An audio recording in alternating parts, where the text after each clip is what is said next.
Hola, hola, ¿cómo están en esta tarde de día jueves? Aquí estamos en el podcast. ¿Y ahora qué? Vamos a poner nuestro segundo capítulo y bueno, comentarle que hay noticias relevantes al respecto que queríamos compartir con ustedes porque por supuesto tenemos que hablar sobre la contingencia y sobre la nueva teleserie que se está tejiendo en el panorama político y en el panorama penitenciario porque Gendarmería no ha descansado y por supuesto las noticias tampoco descansan.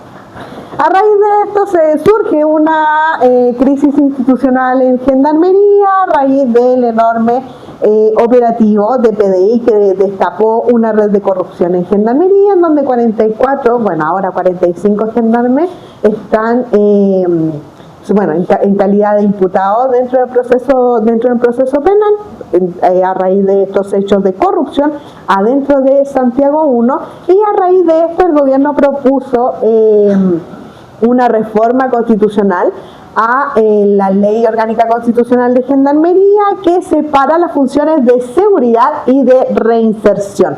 Reacciones de quienes trabajan en el sistema tienden, por supuesto, al rechazo de esta reforma y advierten que podría generar más caos, señalando que el sistema está insostenible y que requiere una modernización real.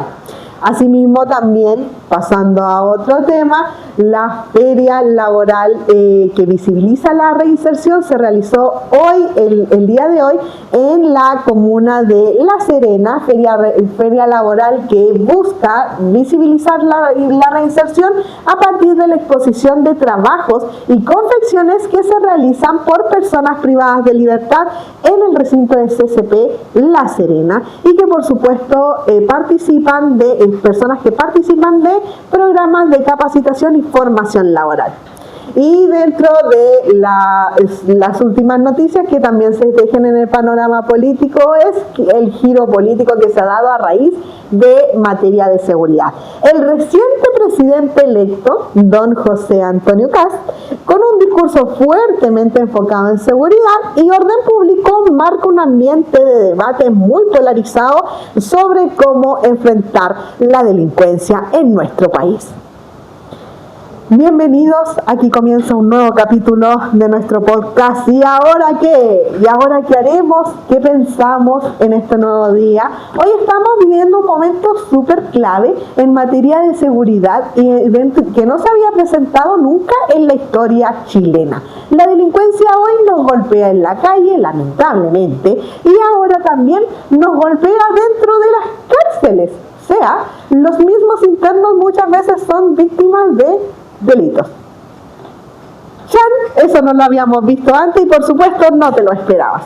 Así, a raíz de esta crisis de la institución de Gendarmería de Chile y la red de corrupción que se tejía dentro de Santiago 1 y también hay 7 penales más involucrados y que después destapada por la PDI, a raíz de esto el gobierno propone separar funciones dentro de Gendarmería para así verificar que el funcionamiento o al menos evitar que estas conductas se vuelvan a reproducir. Y para este tema, hoy día tenemos a nuestro primer entrevistado, en donde podremos hablar de esta temática con mayor ahondamiento y por supuesto con un enfoque jurídico y social. ¿Cómo estás? Estamos aquí con el abogado Pablo Enríquez. ¿Cómo estás? Buenas tardes, Carolina. Buenas tardes a los amigos en sus casas. Con la noticia de la corrupción, en shock, no. Era algo que era un secreto a viva voz. Todos sabíamos que ocurría, pero esta es la primera vez que se visibiliza una red tan grande. ¡Wow! ¡Qué tremendo! Cuéntanos, dentro del contexto real, Chile vive un país de alta percepción de inseguridad. ¿Cómo describiría esta situación actual que estamos viviendo de la delincuencia en nuestro país desde tu experiencia jurídica y social? Primero que nada, Chile sí tiene un alto nivel de sensación de peligro ante la delincuencia, pero la tasa delictual de Chile todavía es baja. Eso hay que recalcarlo. Segundo, el tipo de criminalidad inserta en Chile todavía es de menor gravedad. Son los delitos más sencillos los que ocurren día a día. Hurto, robos por sorpresa, muy pocos casos de delitos graves. Con respecto a este caso de los 45 funcionarios detenidos por la red de corrupción, era algo sabido. Todos sabíamos qué ocurría. Todo se sabía. Cómo ingresan los celulares a las cárceles, cómo ingresa la droga a las cárceles, o simplemente para que un interno tenga asilo en una celda, tenían que pagarle a funcionarios. Y los funcionarios, cuando recibían esas lucas, también tenían que, entre comillas, mojar al resto. Eso se sabía. Y ante esta situación, ¿no se podía hacer así como algo más? Han habido antes denuncias, pero la institución defiende a la institución y simplemente apartaban al funcionario y la red continuaba igual. Oye, cuéntame, y bueno, Gendarmería ahora con esta cuestión está en crisis, pues así como mal. Gendarmería ha estado en crisis los últimos 40 años. Esto es la guinda de la torta, pero la Gendarmería ha estado en crisis desde hace más de 40 años. Oye, Han duplicado la población penal, manteniendo casi igual la tasa de inscripción a Gendarmería. Tienen más o menos las mismas cifras de gendarmes que tenían hace 30 años. Por tanto, están en crisis, son una institución militarizada que busca una labor social, la reinserción. Como un militar que no tiene preparación psicológica, social, va a enfrentar el trabajo de reinserción. Si bien existen las áreas técnicas, pero las áreas técnicas son 4, 5, 6 profesionales que tienen que atender a un universo de, por ejemplo, en la penitenciaría, 6.600 internos. ¿Cuántas entrevistas puede hacer ese profesional al día en su turno para poder fomentar los procesos de reinserción? O sea que la reinserción es un saludo a la bandera. súper, súper. Oye, cuéntame, ¿y esta cuestión va a afectar a la confianza de nuestro sistema de justicia? Es que la confianza en el sistema de justicia ya está quebrada hace mucho rato.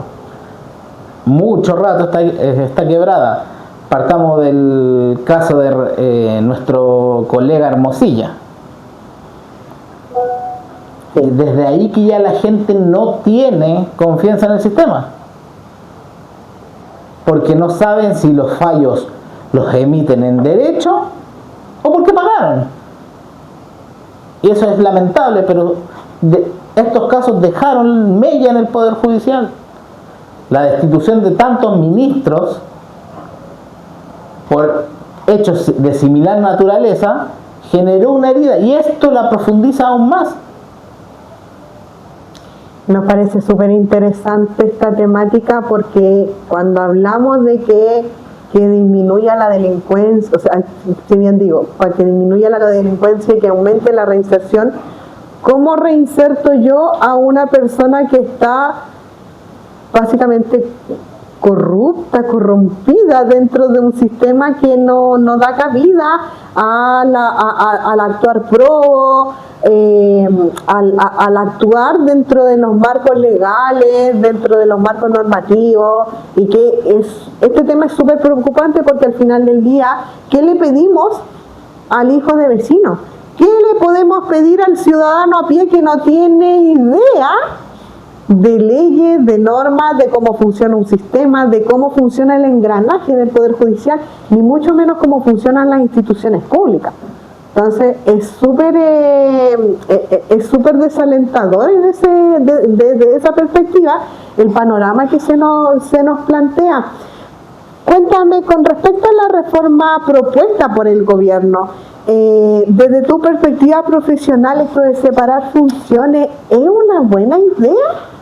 A ver, lo primero, que la reforma no va a separar específicamente funciones, sino que va a superditar a Gendarmería a dos organismos: el Ministerio de Justicia, que va a ser el encargado del área de reinserción, y el Ministerio de Seguridad Pública, que va a ser el encargado de Gendarmería en el área de seguridad. Pero no quiere decir que se vaya a dividir la institución, que vayan a establecerse cargos jerárquicos según los dichos, porque la propuesta de reforma aún no llega al Congreso, no está en manos de nadie, solamente es un anuncio, pero bajo lo que se conoce por medio de la prensa y de las entrevistas que han dado, no va a funcionar, porque sigue teniendo la misma génesis: una institución militarizada abordando problemas sociales, sin apoyo profesional, porque las áreas técnicas están reducidas a la mínima expresión dentro de los penales, donde los mismos funcionarios de las áreas técnicas, que muchas veces llegan con el mejor entusiasmo a trabajar por generar un cambio real en lo interno, son acallados por los altos mandos, son acallados por los jefes de unidad, por los directores regionales o incluso por el mismo director nacional, que hoy día, hace unos momentos atrás, en una radio dio una entrevista que le parecía perfecta esta reforma, que le iba a poder dar más atribuciones a Gendarmería, atribuciones que ya tienen. Ellos están mandatados por la ley a apoyar la reinserción, ellos están mandatados por la ley a hacer probos. Por tanto, ¿qué más quieren que les dé la ley si ya lo tienen? Nos parece sorprendente lo que nos estás comentando, porque nos estás dando a entender de que efectivamente, o sea, hay muchas cosas que están regularizadas y que hoy en día no se están cumpliendo. O sea, tenemos letra muerta dentro de la normativa, y que la normativa actualmente, y vayámonos a una de las manifestaciones de la reinserción social, que sería la libertad condicional. El decreto ley 321 es letra muerta. Exige un tiempo determinado de cumplimiento de pena, exige un informe psicosocial favorable, y ahí ya hay un problema. Un informe psicosocial, ¿quién emite ese informe psicosocial? El área técnica. El área técnica, ¿cuánta intervención puede tener con un interno en la cárcel? Pongamos el caso de la PENI, son 6.604 internos. Actualmente en la penitenciaría hay alrededor de 8 a 10 profesionales en el área técnica, que tienen que ver a esos 6.600 internos, entrevistarlos, ver el plan de intervención individual, ver a qué talleres están insertados los internos, monitorear su avance. Entonces, ¿en qué tiempo le hacen la entrevista al interno? ¿En qué tiempo ese profesional puede tener contacto con el recluso para ver su avance, ver las necesidades de intervención, etcétera? O sea, estamos hablando de un sistema absolutamente recargado, colapsado, atochado, y que no da abasto. Y es un sistema que no está pensado para la realidad chilena. Si ese es el problema, se copiaron formatos de otros sistemas, como el canadiense. Ahora quieren instaurar el sistema italiano. Con la reforma procesal penal se copiaron cosas del sistema alemán, del sistema español. Y entonces, ¿eso es acorde a nuestra idiosincrasia, a nuestra realidad, a nuestra criminalidad? Ese es el problema. Wow. Cuéntanos y sobre los modelos de reinserción. ¿Han habido ferias, programas de capacitación, formación laboral a la que asistan los chicos donde se les abre la puerta a esta reinserción, a esta posibilidad, a esta oportunidad de rehabilitarse, de cambiar su vida, cambiar su historia y por supuesto egresar de este sistema con otro switch? ¿Qué programas funcionan de verdad? Actualmente, que sea y tenga una aliciente estatal en pos de la reinserción, hay programas, son muy pocos. Se está copiando el programa Más R, que lo implementó la Cámara Chilena de la Construcción a través de su OTIC y su OTEC posteriormente, pero que estadísticamente atienden a un ínfimo porcentaje de la población penal y que simplemente enseñan una habilidad manual durante 3 meses, la aprendió, el chico egresa. Después no hay seguimiento, no hay control, no se sabe qué pasó con el chico, si es que volvió a reincidir o si es que efectivamente se reinsertó y tiene un vínculo laboral o si emprendió en algo. No, simplemente basta con que ellos hagan el curso, lo aprueben, salgan. Muchas veces, si bien les dan una inserción laboral en algunos casos, después no monitorean más allá, no saben qué pasa con el chico ni 3, ni 6, ni 9, ni 12 meses después. Y de este seguimiento, de esta falta de seguimiento en realidad que tú nos planteas, como sociedad chilena estamos preparados para que alguien egrese del sistema penitenciario y vuelva a retomar una vida normal. Lamentablemente, el sistema jurídico, si bien tiene normas a favor de la reinserción, por ejemplo, la eliminación de antecedentes, Decreto Ley 409, que francamente no funciona. La eliminación de antecedentes parte con el interés del expenado, infractor de ley, en acercarse al CAIS, ex patronato de reos, con la finalidad de buscar la eliminación de antecedentes. Ahí simplemente lo hacen firmar durante 2 años si es primerizo o 5 si es reincidente, y después de juntar todas esas firmas mensuales o quincenales dependiendo de la intervención del expenado, se le da la eliminación de los antecedentes. Al momento de presentar la solicitud, ellos lo único que tienen es la omisión de antecedentes, pero ¿de qué sirve si no saben qué está haciendo ese chico, si realmente está en un proceso de reinserción o simplemente quiere eliminar los antecedentes para, en caso de volver a cometer delito, tenga la irreprochable conducta anterior porque no tiene antecedentes penales en su registro? O sea, en ese sentido es una barrera bien terrorífica la que tienen que enfrentar. Es una barrera que el Estado les impone, y a las pocas personas que tengo el placer de conocer que están en pos de la reinserción y que son expenados, que están trabajando, que buscan salir adelante, los frena.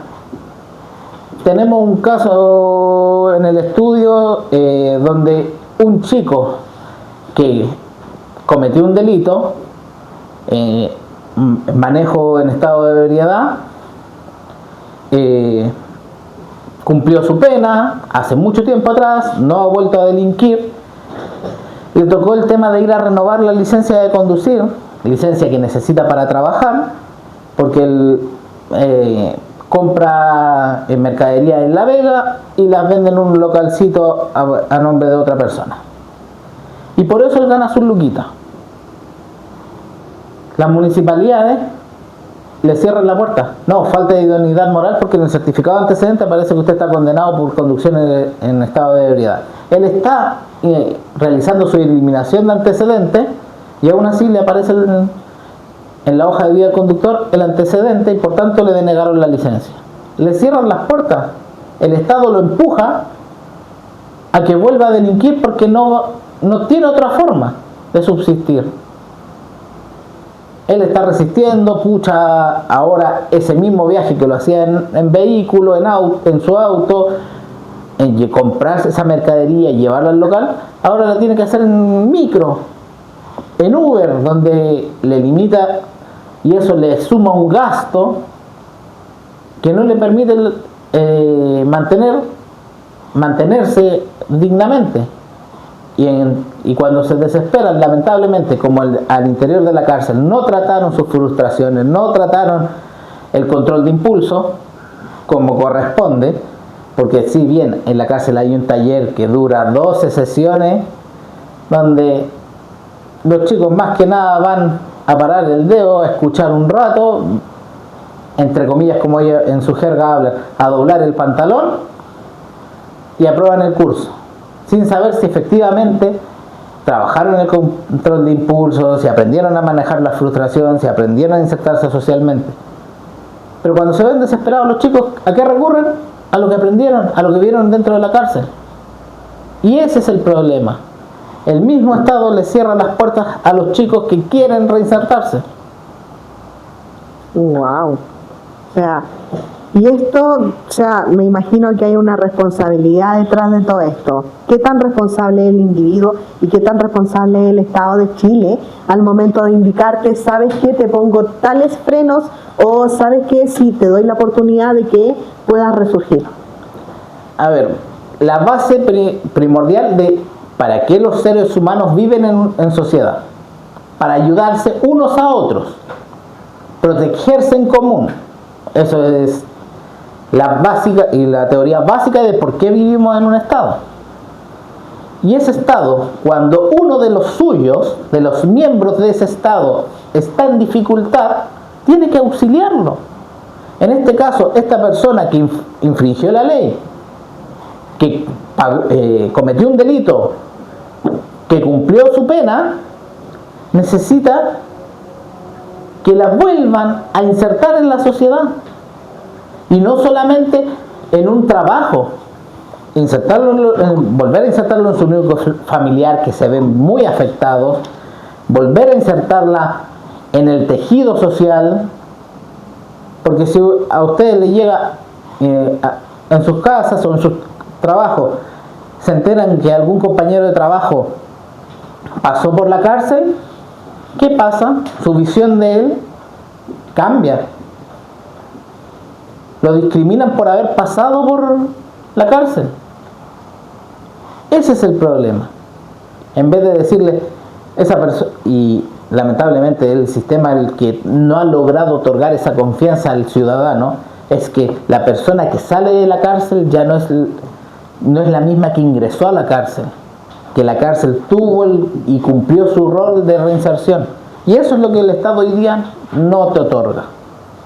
Esa seguridad al público, al ciudadano, de que tu vecino que pasó por la cárcel no te va a entrar a robar a tu casa.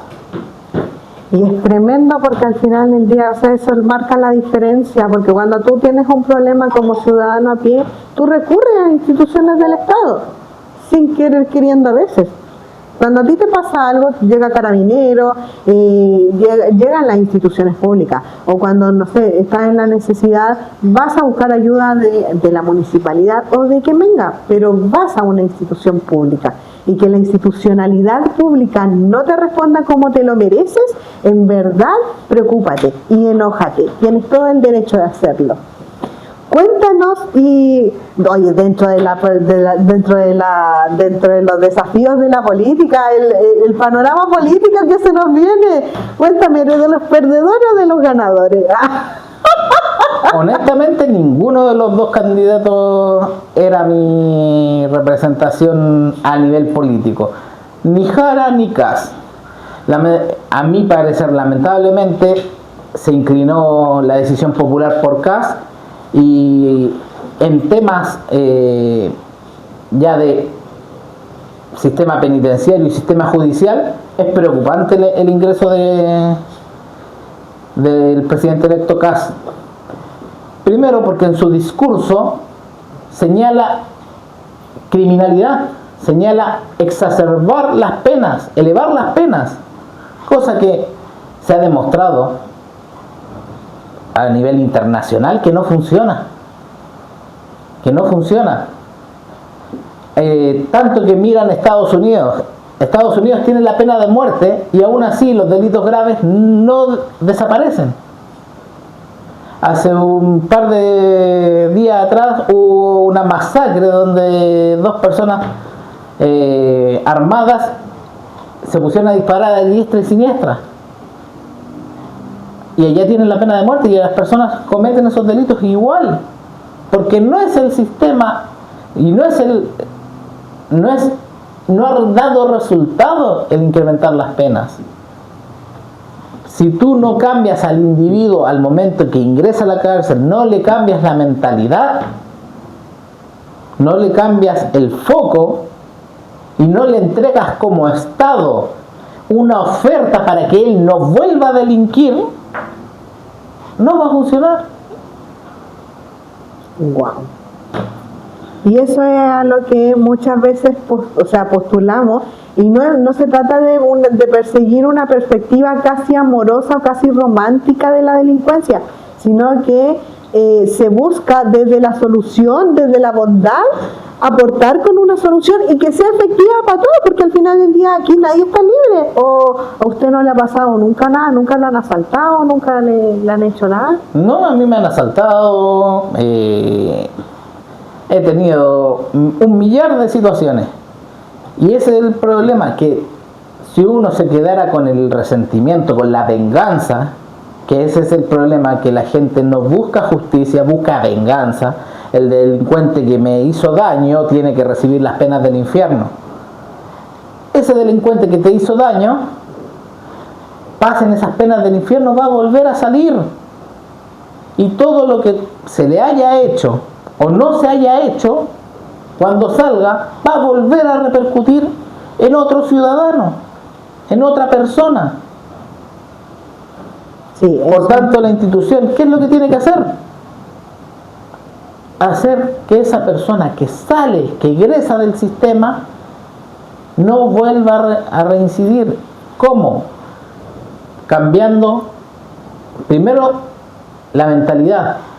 Segundo, otorgándole una oferta programática acorde a las necesidades y una oferta laboral que le permita su subsistencia, porque lamentablemente la mayoría de las personas que delinquen por plata. Y esa plata, un traficante le paga a un chico 500 lucas a la semana por cuidarle el negocio en el barrio. Ese mismo chico ahora se mete a estudiar una carrera cualquiera.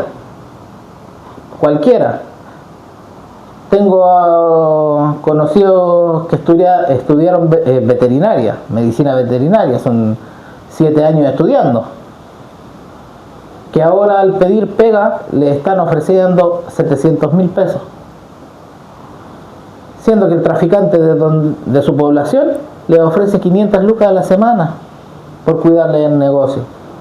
¿Cuál es la oferta que le dan? Eso es verdad, y también tenemos la otra perspectiva de que tenemos una problemática en educación bien grande y que en ninguna de las propuestas se escuchó educación así como grandes reformas.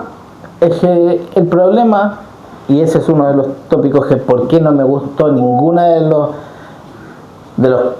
candidatos de mayores porcentajes, la única, entre comillas, política de educación que me gustó es de un candidato que no alcanzó a sacar un 1%, pero se centran en educación de calidad. No, porque sabemos que no tenemos la calidad todavía. Tenemos lugares donde hay educación de muy alta calidad, pero tienes que pagar mucho. Y para el resto de la población, un estándar que está fijado muy bajo. Lo que se tiene que buscar es una educación igualitaria y de calidad, y además gratuita para todos.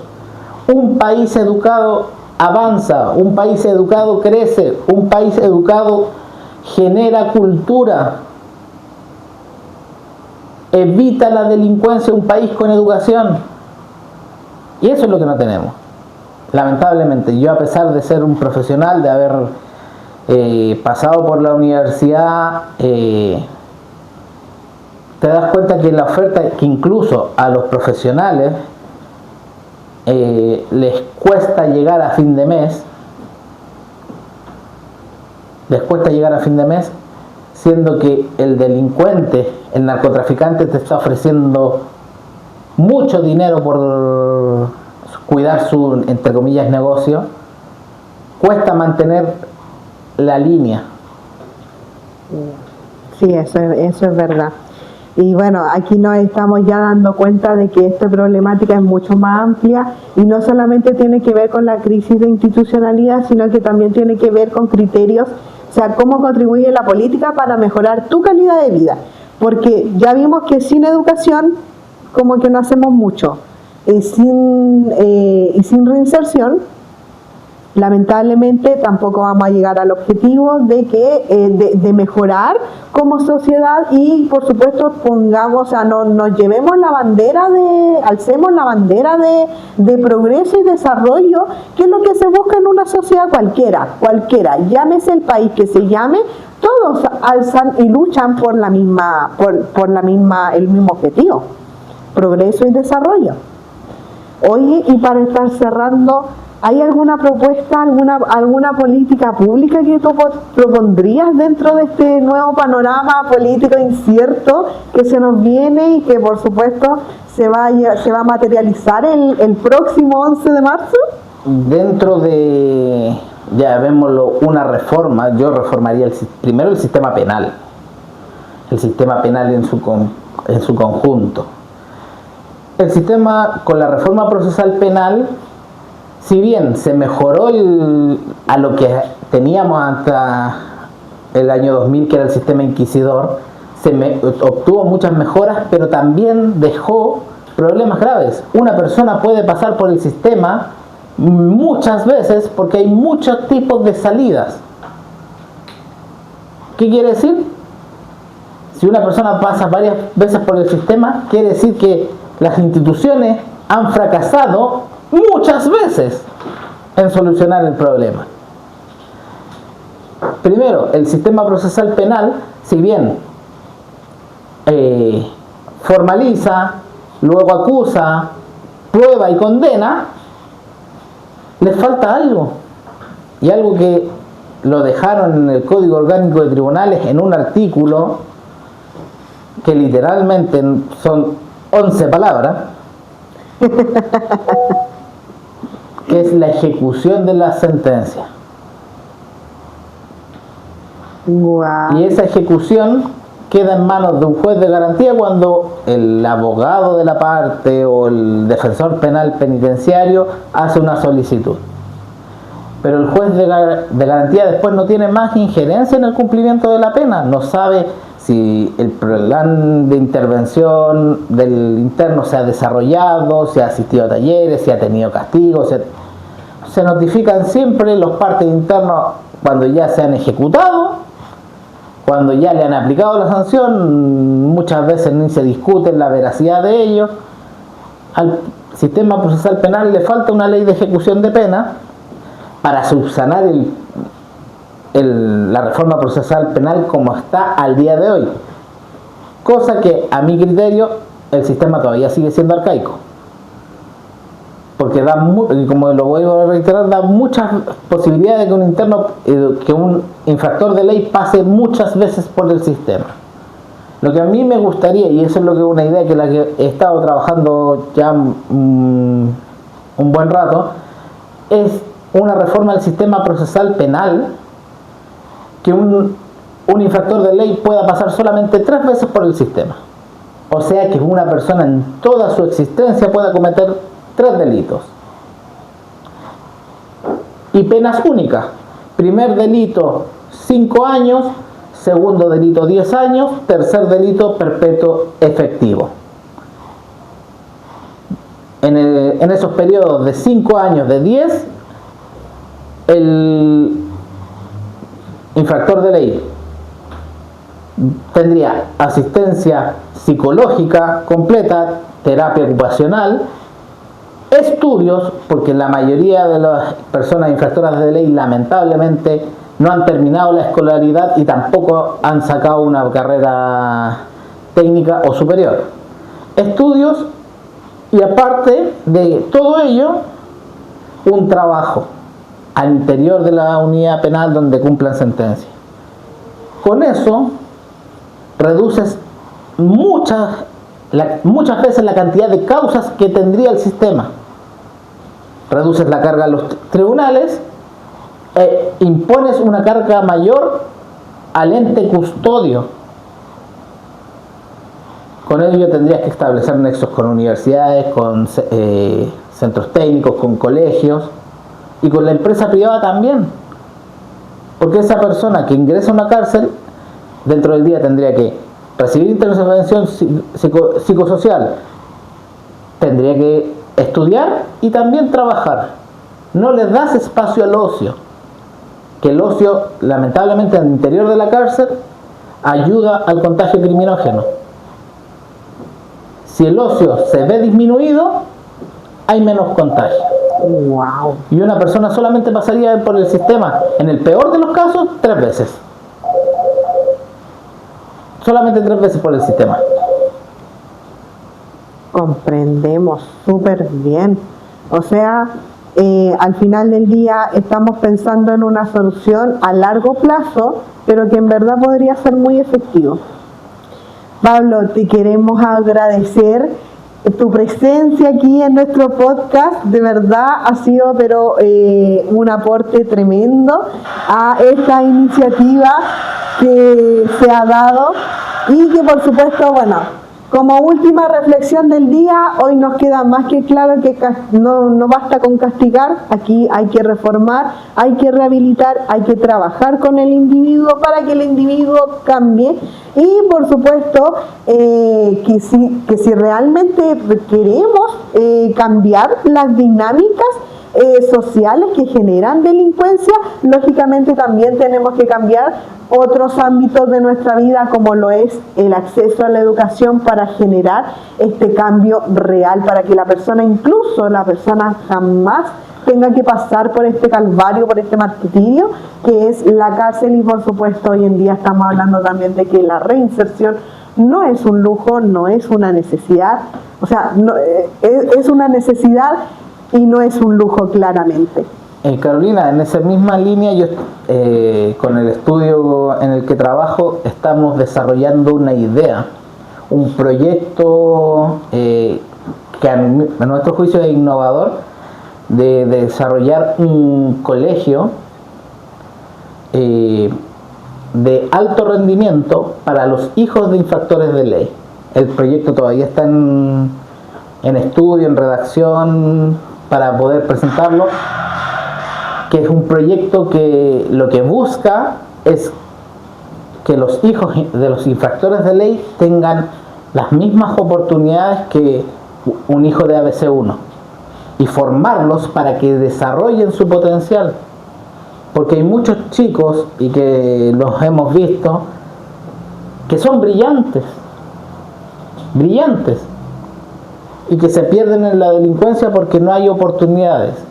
Y la idea del proyecto, que por ahora tiene el nombre Espec Nova, Nueva Esperanza en latín, es desarrollar un colegio que se centre y que solamente puedan asistir hijos de infractores de ley, y que el colegio no sea una escuelita normal donde van a clases no, donde se potencien las capacidades, donde se le entregue una oferta atractiva, donde los estudiantes que asistan al colegio vean el colegio como algo entretenido, algo motivante, algo que los potencie, que le entregue oportunidades. Y que además sea protector para los niños, porque me imagino que lógicamente, como todo niño, miramos al colegio como la segunda casa. Lamentablemente en los casos de los infractores de ley no ocurre. Los niños ven el colegio como algo tedioso, como algo aburrido, como algo latero, algo que lo obligan a ir.